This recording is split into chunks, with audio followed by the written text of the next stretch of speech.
तो उसके गर्भ में पिता का तेज जाता, माँ के रज से मिलके वह कलल बन जाता।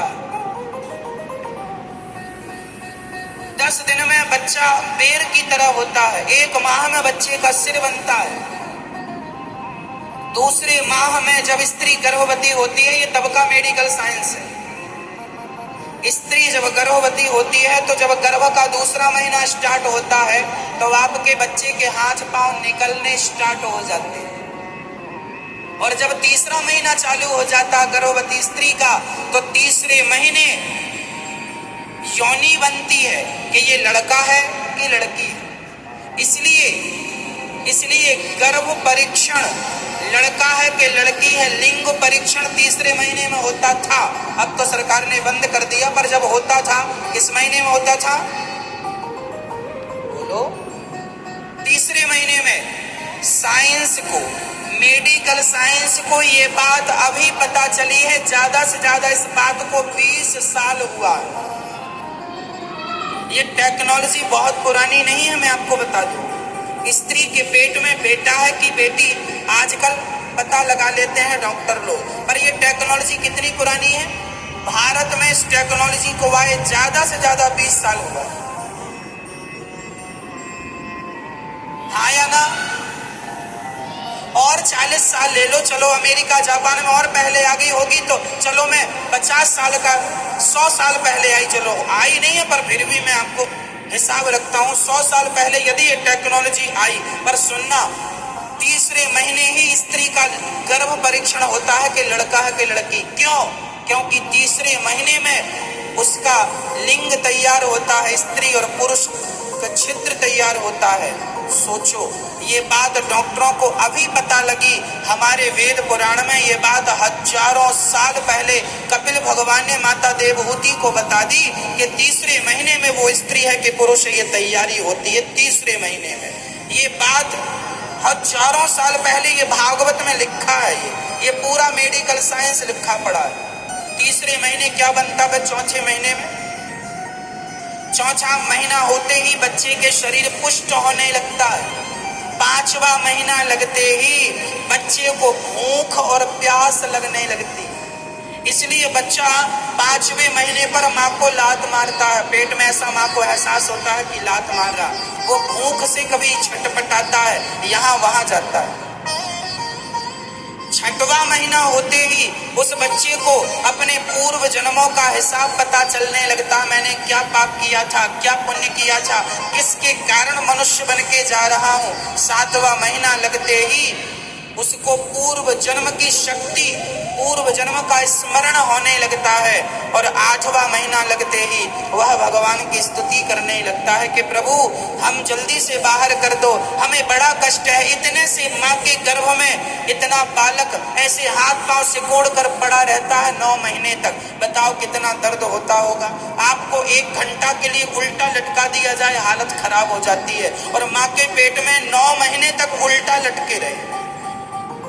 कहाँ लटके रहे? मलमूत्र के गड्ढे में। कोई अमृत नहीं भरा मलमूत्र के सिवा। कई बार डॉक्टर कहता है बच्चे के पेट में पानी चला गया। कौन सा पानी? मलमूत्र चला जाता है गर्भ में। जो मलमूत्र, वो तुम मलमूत्र में पले हो,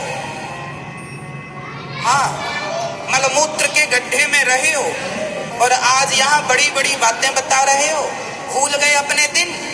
9 माह तुम कहाँ गुजार के आए हो और कितना कष्ट तुमने सहा है।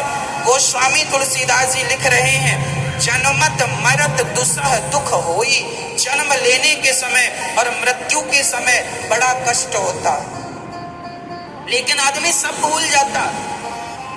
थोड़ा सा प्यार पा गया, परिवार पा गया, पत्नी पा गया, पुत्र पा गया, इसकी मिठास में सब भूल गया और आज उलझा हुआ प्राणी बैठा हुआ। एक कुत्ता था, एक घर में गया, खड़ा हो गया, उसे लगा मालकिन निकलेगी रोटी देगी, पर मालकिन निकल के एक लाठी जमाती। दूसरे घर गया, वहां भी लाठी। तीसरे घर गया, वहां भी लाठी मिली। चौथे घर गया तो वहां एक रोटी का टुकड़ा मिल गया। पूंछ हिलाकर कुत्ता रोटी खाने लगा। एक महात्मा जी देख रहे थे, तो संत ने कुत्ते से कहा, क्यों अब बता, कल आएगा रोटी मांगने? कुत्ता बोला आऊंगा।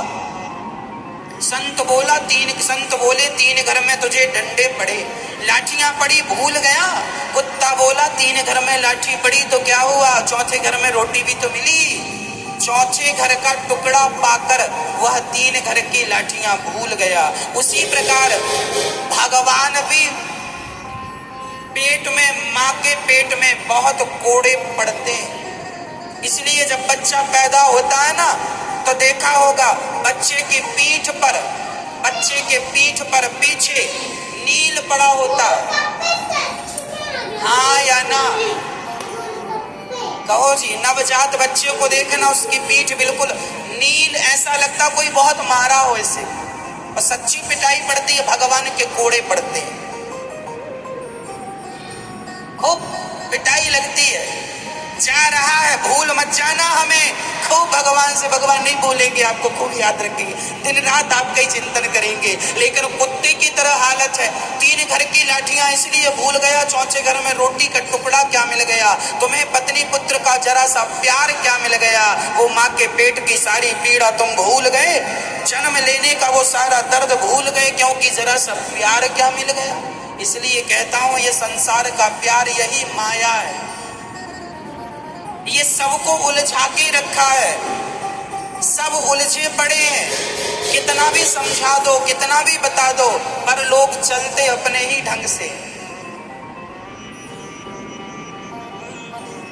सबको पता है, आप लोग सब जानते हैं कि ये कोई अपना नहीं है, संगी साथी, ना बेटा ना बेटी, ना पत्नी ना पति, ना रिश्तेदार, ना जमाना, कोई अपना नहीं है। फिर भी तुम मर किन के लिए रहे हो, इन्हीं के लिए, ये मेरे हैं, ये मेरे हैं। कितनी बार तो तुम्हें समझाया कि ये कोई तुम्हारे नहीं है, भगवान तुम्हारे हैं। माता देवहूति से कहा कि ये बच्चा पेट में बाहर जब आता है, 9वां महीना पूरा हुआ, बाहर आया, बड़ा कष्ट होता है माँ को, बच्चे को, प्रसव की पीड़ा का। और यहाँ आता है, और यहाँ आकर संसार को देखकर धीरे धीरे भगवान से किया प्रॉमिस, वादा, सब भूल गया, सब भूल गया, कुछ भी याद नहीं रहा, कुछ भी। कुत्ते को डंडे पड़े, रोटी क्या मिल गई, सब भूल गए।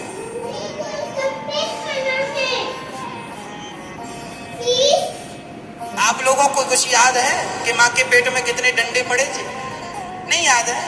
क्यों याद नहीं है? क्योंकि संसार का प्यार मिल गया, याद ही नहीं है कुछ। इसलिए कहता हूं वो दिन भी याद किया करो जब उल्टे लटके थे। सोचो कि तुम यहाँ क्यों आए हो, क्या ऐसी खाना पीना मौज मस्ती करने आए हो? खाना तो फिर पशु पक्षी भी जानते हैं, सोना तो पशु पक्षी भी जानते हैं, और बच्चे पैदा करना तो पशु पक्षी भी जानते हैं, और तुम भी यही करते रहे, तो उन पशु पक्षियों में और तुम में अंतर क्या रहा? अरे तुम्हें ईश्वर ने, भगवान ने मनुष्य इसलिए बनाया है कि तुम मनुष्य बन के सत्संग करके, दान पुण्य करके अपना लोक परलोक संवार लो, भगवान से प्रेम करके जन्म और मृत्यु के चक्र से बच जाओ। कबीरदास जी कहते हैं, चलती चक्की देख कर दिया कबीरा रोए, दो पाटन के बीच में साबुत बचाना कोई।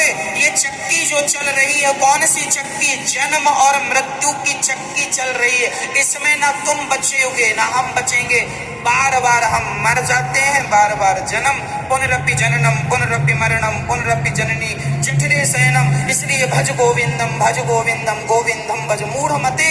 आद्य शंकराचार्य जी कहते हैं, ऐ मूढ़ मते, ऐ व्यक्ति, ऐ मनुष्य, तू भगवान की शरण में आ जा, नहीं ये जन्म और मृत्यु की चक्की जो चल रही है पिसते चले जाओगे, और मनुष्य शरीर पाकर गलती करोगे तो 84 का चक्र फिर बिगड़ जाएगा। चलती चक्की देख कर दिया कबीरा, कबीरदास जी रोने लगे। तब कबीरदास जी का बेटा कमाल बोला, पिताजी मत रोइए, चलती चक्की चलने दे, पिस पिस आटा होए और कीले माही जो रहे बाल न बांका होए। उस चक्की में एक कील होती है, उस कील के पास जो दाना चला जाता है, उस दाने को चक्की कितना भी चले पर वो दाना नहीं पिसता।